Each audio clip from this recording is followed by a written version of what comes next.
90 ఏళ్ల వృద్ధురాలు తన పరువుకి నష్టం జరిగిందని కోర్టుకెళ్ళింది. కోర్టేమో ఈ వయసులో నీకు పరువు నష్టం ఏంటమ్మా అంది. ఏం నేను బతికిలేనా నాకెందుకు తేడా అంది. చివరికి జడ్జి గారికి ఆ వృద్ధురాల్ని కన్విన్స్ చేయలేక కోపంతో చిర్రెత్తుకొచ్చి ఇచ్చిన ఆర్డరు ప్రపంచం మొత్తాన్ని నవ్వించింది. దాంతో మళ్ళీ ఆర్డర్ ఉపసంహరించుకున్నారు.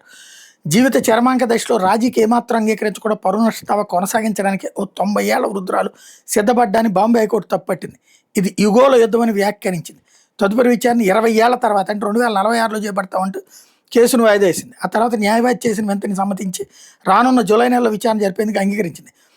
బుధవారాలు న్యాయమూర్తి జితేంద్ర జైన్ ఏకసభ్య ధర్మాసనం ముందుకు వచ్చినటువంటి కేసు ఆసక్తి కలిగించింది.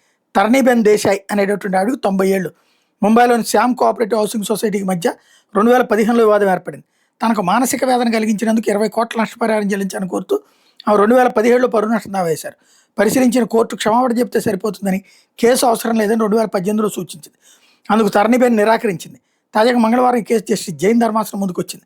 ఇట్లాంటి కేసుల వల్ల అసలు కేసులు చేపట్టడానికి కోర్టుకు సమయం ఉండటం లేదని జస్టిస్ జైన్ ఈ కేసును రానున్న 20 ఏళ్ల వరకు చేపట్టకూడదు, 2046లో ఓ తేదీన విచారణ జరిగేలా లిస్ట్ చేయండి అంటూ ఉత్తర్వులు ఇచ్చారు. అయితే బుధవారం తరణీబెన్ న్యాయవాది అభ్యర్థన మేరకు ఉత్తర్వులు వెనక్కి తీసుకున్నారు.